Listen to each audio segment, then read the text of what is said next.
Bonjour, donc nous sommes au salon Medpi à Monaco, où HTC est présent et montre notamment ses nouveautés.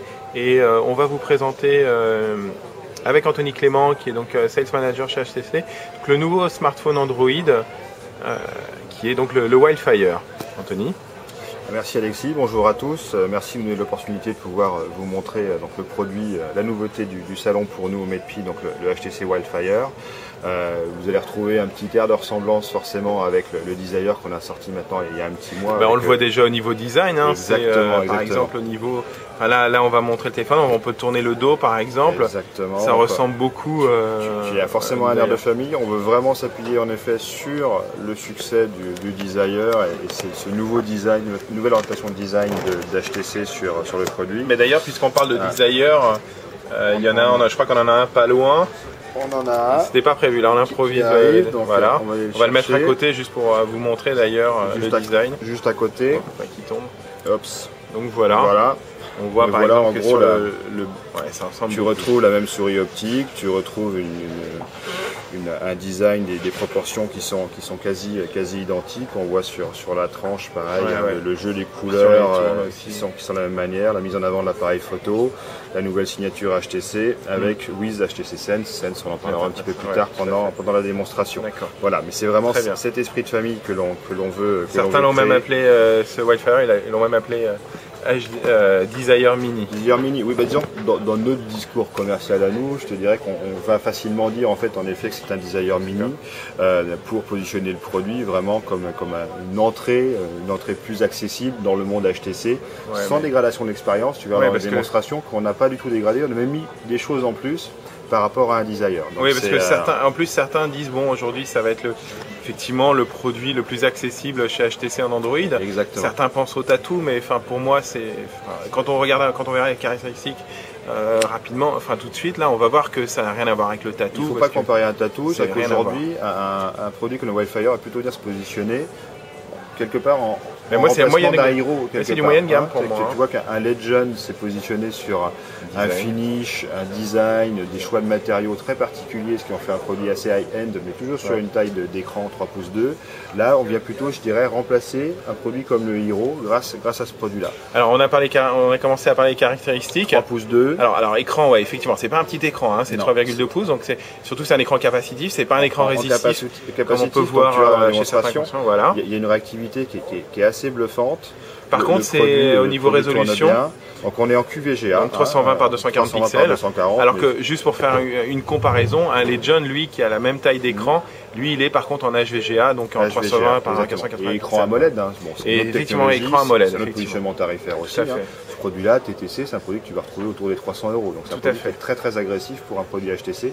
Encore une fois, sans dégradation de l'expérience utilisateur. C'est vraiment, on a mis tout le savoir-faire d'HTC à l'intérieur. À l'intérieur, donc c'est assez classique. C'est ce qu'on a, je pense, comme dans le Legend, c'est un processeur Qualcomm. On est sur du Qualcomm. On travaille nous maintenant exclusivement. C'est du 72-27 à 600 MHz. On est en 600 MHz, c'est la nouvelle évolution aussi par rapport à un produit comme le Hero. Donc ça marche plus fort, ça consomme moins, ce qui fait qu'on a aujourd'hui un package performance, design, intégration qui est optimum. D'accord. Mémoire ROM, je crois que c'est 512, c'est ça 512, exactement. Et puis on glisse une petite carte micro SD pour le produit nu de 2 Go. Voilà, pour pouvoir mettre un peu de comme sur Legend, alors comme sur le Desire, il faut enlever la batterie, je suppose, pour mettre la carte mémoire, c'est ça? Sur ce produit-là, écoute, on va faire la démonstration tout de suite. Pour ça, vous allez voir comment est intégrée la batterie dans la coque. Donc là, vous voyez la petite souris optique, c'est important. Sur ce segment-là, il n'y a pas beaucoup de produits sur le marché qui pourront proposer cette fameuse souris optique avec une navigation de la même manière qui est évidemment qui est assez pratique. D'accord. Au niveau connectique, on a du classique, on a donc du micro USB, un jack 3,5. Micro USB, donc pardon, qui est là sur le côté. D'accord. Le jack 3,5 qui est là. Tu veux ouvrir le produit pour voir. Donc c'est éventuellement, on n'est pas obligé de l'ouvrir. Fixable, voilà, comme le Desire. La carte micro SD, en fait, elle est sur le côté, donc pas besoin d'enlever la batterie. Pas besoin de se déconnecter, uniquement la carte SIM est bloquée. permet de mettre en avant le capteur 5 mégapixels. Ouais, alors donc il y a un appareil photo 5 mégapixels. Avec un flash LED, donc ce qui fait que tu as un package techno qui est assez sympa. C'est comme sur le Legend en fait. Complètement optimisé, exactement. Et juste pour finir sur l'appareil photo, donc il peut enregistrer des vidéos en VGA en fait à 30 images secondes. 30 images secondes. 30 images secondes. Le HD est réservé pour l'instant vraiment aux produits high-end de la gamme. Donc on est sur ce. On a vu les caractéristiques, donc là on va aller à l'essentiel du produit, c'est l'interface qui est quand même quelque chose de très important. Une petite innovation qu'on a vu apparaître à la fois sur les gens et les Desire, c'est on a toujours ces fameuses 7 pages avec un accès, je dirais, plus facilité. Jusqu'à par le passé sur un Hero, quand tu étais sur la page extérieure gauche pour aller à la page extérieure droite, il fallait glisser 7 fois. Et là on a tous les écrans d'accueil. Tu as un panorama qui te permet d'aller directement sur la page que tu souhaites d'une manière beaucoup plus aisée. Tu vois, c'est encore une fois très réactif, très rapide.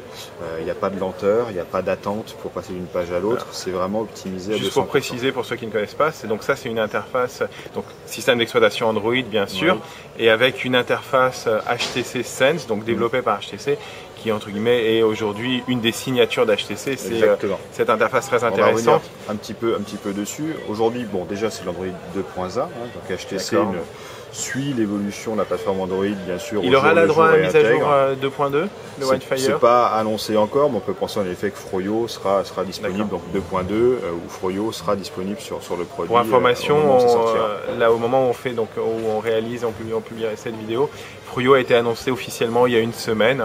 Et il est pas encore disponible pour les smartphones officiellement, même s'il y a eu une bêta qui a circulé. Exactement. Et donc tu vas retrouver cette expérience Sense, ça va plus loin qu'une interface pure et dure et des positionnements d'icônes sur un écran. C'est vraiment comment améliorer l'usage, l'ergonomie, la facilité d'utilisation de nos appareils. Donc Sense, c'est vraiment un ensemble qui se caractérise en effet par ces fameuses 7 pages. Et après par l'intégration de widgets spécifiques à HTC, développés par HTC, qui permettent de personnaliser à l'infini son téléphone. Puisque ces 7 pages, tu peux les paramétrer à l'infini, créer différents thèmes, donc modifier tes widgets, en rajouter, les ajouter sur des pages. Donc tu vois qu'ils sont signés soit HTC, soit Android. Quand ils sont signés HTC, bien sûr, c'est HTC qui a modifié un widget existant du market ou d'un de ses partenaires pour le rendre uniquement disponible sur le téléphone HTC. Bien sûr, tu as une complète modularité des applicatifs. Si je veux enlever l'appareil photo de ma page, si je veux faire glisser un widget sur une autre page de la même manière, je peux l'emmener un petit peu où je veux. Bon là évidemment j'ai plus de place, mais le produit va réagir de la même manière, il n'y a aucun souci. Ce que je vais dire aussi, une des grandes forces aussi de HTC Sense, c'est la partie FriendStream pour les réseaux sociaux. Exactement, donc on est passé rapidement sur la page tout à l'heure, mais voilà, FriendStream en fait c'est donc l'agrégation de tout son contenu des réseaux sociaux. Donc ça va agréger toutes les informations de Facebook, de Flickr, de Twitter en push, c'est-à-dire que au fur et à mesure que votre vie de réseau évolue, vous avez une notification, vous avez possibilité d'accéder sans avoir ouvrir les 3 applicatifs en même temps ou l'un après l'autre. Unifié, c'est tout. Voilà, tout est agrégé. Donc 3 applications. Donc il y a Twitter, il y a Facebook et Flickr, Twitter, Facebook. D'accord. Hop. Et Flickr aussi. Flickr, Twitter et Facebook. Avec chaque fois une petite notification qui te permet de savoir de quel réseau social. Donc un petit T pour Twitter, un petit F pour Facebook. Voilà, exactement. Et donc si tu veux cliquer sur l'applicatif donné, ça lancera bien entendu l'application bien sûr concernée et tu pourras répondre en temps réel. Voilà, donc ça c'est une évolution qu'on a fait à partir du Desire et qui est bien sûr reprise sur FriendStream. Et tu peux directement aussi faire vivre ton contenu réseau social directement sur la page d'accueil FriendStream. Oui, et puis en plus aussi on peut publier, et quand on publie justement avec Exprimez-vous, on publie le même message sur différents réseaux sociaux. Sur l'ensemble de tes réseaux sociaux. Sur les 3. Voilà. Soit tu ouvres directement, soit tu agrèges l'information sur tout le réseau. On est d'accord, quand on est par exemple on n'est pas sur le widget FriendStream, il y a une notification en haut dans la barre des tâches, comme quoi il y a un nouveau message. Alors notifications, elles sont là. Elles viennent là. C'est ce petit volet qui descend. Ben là, tu vois, d'ailleurs, Nathalie Singer souhaite devenir mon amie sur Facebook. En plus d'autres informations, tu as la notification des messages, etc. Si tu veux effacer, tu effaces, mais bien sûr, tu as une notification en temps réel dans la barre qui est là. Donc là, tout les informations d'heure, niveau de batterie, réseau, présence ou non de la carte SIM, le Wi-Fi, une notification pour en haut à gauche. Là, tu vois, typiquement, j'ai un mail sur Gmail qui m'attend. Et le petit warning, c'est... le M, c'est la mise à jour normalement. Voilà, donc c'est M, c'est Gmail en fait. C'est un mail sur Gmail. Ah oui, c'est Gmail le M. C'est un mail sur Gmail. Autre petit widget assez sympa aussi qu'on a sur HTC, c'est l'agrégation des news sur Google News, dans ce qu'on appelle l'actualité, la traduction française. Et pareil, c'est un push de l'information. On peut choisir RSS que tu souhaites, tu rentres exactement tous les flux que tu souhaites. Et tu as une mise à jour en live de tout ton contenu, l'information que tu désires avoir. On a la partie loop et copier-coller comme sur le Desire dans le widget. Exactement. D'accord, ok. Exactement. Donc tu vas, disons, ouvrir une information. Donc tu vois déjà que tu as la possibilité de partager l'information que tu souhaites. Ce petit logo là, c'est la fonction partager. Et là, on peut sélectionner du texte. On va aller cliquer sur le texte. Bon, on est sur un prototype, mais ce qu'on peut dire, c'est qu'en fait, on a une loupe qui permet d'agrandir du texte sans avoir à tout agrandir, donc pour passer rapidement. Et surtout aussi, ce qu'on peut faire sur une page web peut-être. Ouais, ce qu'on peut faire, c'est ce texte-là. On peut le copier, donc pour le coller.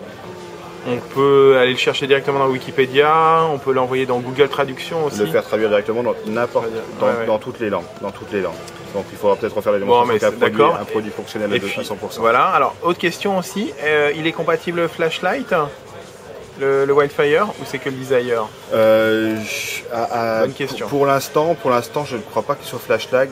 Peut-être dans les prochaines maintenances release. À confirmer. On a un accès Wi-Fi ici avec un navigateur internet ou pas? Il suffit d'aller sur GPS Info, on va le voir tout de suite. Tout à fait, mais comme tu le vois, où on est placé là, on n'arrive pas à se connecter. Donc, donc le signal Wi-Fi est trop faible. On vérifiera lors des tests. Et dernier point qu'il faut qu'on voit et qu'on montre aux gens, c'est la nouveauté de ce Wildfire. La nouveauté, en fait, c'est que ce produit est vraiment positionné pour adresser les réseaux sociaux. C'est un produit jeune, qu'on veut adresser une population jeune de 15-25 ans, de par son prix déjà, de par son design.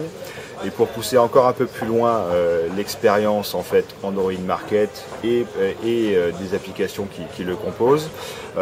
Aujourd'hui, Google Market, c'est un superbe outil en effet de personnalisation de son appareil. Après, la complexité que HTC voit, c'est que c'est assez difficile pour le moment d'aller chercher l'applicatif que l'on souhaite vraiment. Parce que si tu ne connais pas vraiment le nom précis de l'application... dans le market, c'est pénible. C'est pas très bien rangé pour le moment. Je suis d'accord. Ils travaillent énormément sur le sujet. Ouais. Leur premier boulot, c'était en effet d'avoir un maximum d'applications. On a 50 000 aujourd'hui, donc on a... la plus grosse partie des widgets importants sont disponibles, mais ça mérite de ranger un petit peu. Ce que HTC a souhaité faire, c'est que justement pour toujours continuer dans cet esprit réseau, pouvoir partager ses meilleurs widgets. C'est-à-dire que moi, j'ai téléchargé un widget qui me plaît bien, je dis tiens, je pense que ça plairait à Alexis, je souhaite lui envoyer une notification comme quoi j'ai trouvé un widget sympa. Il n'y a pas que les widgets, ça marche pour les applications aussi. Exactement, applications, widgets, tout ce qu'on veut. Donc typiquement là sur Classic Simon, j'aime bien cette application qui est une application X. Je souhaite la partager avec toi. Ce que je vais aller faire, c'est que donc j'ouvre ma bibliothèque d'applicatifs. Il y a un nouveau menu qui s'appelle Partager. Et donc partager, je vais choisir les applications qu'on peut partager en fait. Exactement. Et pour te l'envoyer, donc sur email, la communiquer sur mon Friendstream, donc ça me permet de partager ça avec tout mon réseau, l'envoyer par Gmail, par message, ou alors sur le chat HTC, donc sur le PIP. Et donc en fait ça va envoyer un lien. Ça envoie un lien. Un lien vers l'Android Market. C'est pas un téléchargement automatique, parce que je peux te communiquer une appli qui est payante, que tu n'as pas forcément envie de télécharger. Donc elle arrivera, comme elle est présentée sur le site c'est une sur URL, Android en fait. Market avec un petit descriptif en fait de l'application, un commentaire de ma part si je choisis de te faire un mail disant voilà ça sert à ça, essaye-le. Tu cliques sur le lien, ça le télécharge. Et ça permet en effet, qu'est-ce qu'on fait aujourd'hui, c'est tiens j'ai ça, c'est sympa, comment tu l'écris? Je vais sur Google Market, je l'écris, je le télécharge. Là c'est beaucoup plus intuitif, beaucoup plus ludique en fait à utiliser. Voilà, exactement. D'accord. Avec tous les moyens possibles de l'envoyer. Donc ça c'est la nouvelle fonctionnalité de Sales qu'on retrouve dans ce Whitefire. Voilà. Est-ce que c'est une fonctionnalité qu'on va retrouver dans les autres produits, je pense au Desire Legend avec une mise à jour. Bien sûr, tu sais que nos produits vivent de toute façon régulièrement, il y a des mises à jour, on tient notre base client bien sûr informée des évolutions de la plateforme, l'évolution logicielle, du 2.1, du 2.2, etc. Donc ça sera disponible bien sûr à terme sur un Desire. Est-ce qu'il a justement, tiens, puisqu'on parle d'évolution comme ça d'application, est-ce que le Whitefire il a comme les autres HTC la partie Footsteps? Elle est présente sur le Whitefire? Le footprint. Qui est en fait le géotagage des photos, la partie on va dire plutôt carte postale. Donc le géotagage, bien sûr, le footprint, donc c'est le petit logo que tu vois là, bien entendu, donc qui est dispo là. Footprint, j'ai dit Footsteps, Voilà, footprint. C'est bien sûr le géotagage donc il y a toutes les fonctionnalités. Encore une fois, c'est ce qu'on disait au départ, aucune dégradation de l'expérience client. C'est pas parce qu'on a proposé un produit qui est quasiment 2 fois moins cher qu'un Desire qu'on a dégradé l'expérience client. On reste avec la même qualité, le même service, alors avec un compromis bien sûr technologique, on ne peut pas avoir l'équivalent d'un Desire, mais sur un produit qui a ses petites aires de famille, et puis encore une fois, comme tu vois, très réactif. C'est pas un produit rabais. Exactement. Donc, tu vois, des petits widgets assez sympas, sur l'agenda de la même manière. Quand tu vas télécharger l'agenda HTC, celui-ci par exemple est très sympa à utiliser. On parlait d'agrégation de l'information pour l'actualité, pour le Friendstream. La même manière pour l'agenda. C'est-à-dire que tu vas avoir des codes couleurs sur les agendas. Il va aller agréger ton agenda Google, ton agenda Hotmail, ton agenda Outlook. Et on sait de quel agenda ça vient. Il y a un code couleur qui te permet de savoir sur quel type d'agenda tu l'as positionné. Outlook gère ton professionnel, ton Gmail gère ton privé.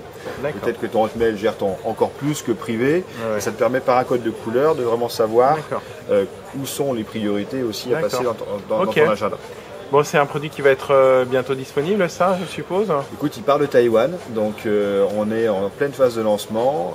On a un superbe accueil de la part du retail, des opérateurs en général. Donc il y a des timings de lancement qui vont s'étaler là partir dans 15 jours pour le retail, jusqu'à la rentrée pour les opérateurs. Donc ça veut dire qu'à partir de mi-juin, quoi. Exactement. Là, on est le 27. À partir on peut dire à partir du 10 juin, en gros, ça sera disponible sur les sites internet, bien sûr, partenaires. Donc à partir de 299 €. Ça sera autour de ce prix-là, prix public, on va dire autour de 300. Et après, on le retrouvera chez les opérateurs. Exactement, les opérateurs. Est-ce qu'on peut dire aujourd'hui, c'est peut-être trop tôt, de dire chez quels opérateurs on va le voir, ou ce sera chez les 3? C'est bien parti. C'est bien parti. Donc on a des discussions assez concrètes avec des timings encore une fois de lancement qui sont différentes, mais le produit devrait être joué par les 3 opérateurs. D'accord. Preuve de confiance qui nous donne. Moi, pour le peu que j'en ai vu, c'est un produit très sympa et qui n'est pas du tout rabais. C'est un beau produit. Un petit tour design, la signature HTC. Voilà. Ok Anthony, merci beaucoup pour cette présentation. Merci beaucoup. Et pour ceux qui veulent en savoir plus, je vous invite à nous retrouver sur GPS & Co, www.gpsandco.com, et puis on publiera un test dès que la machine sera disponible pour qu'on fasse nos tests habituels. Avec plaisir. À bientôt.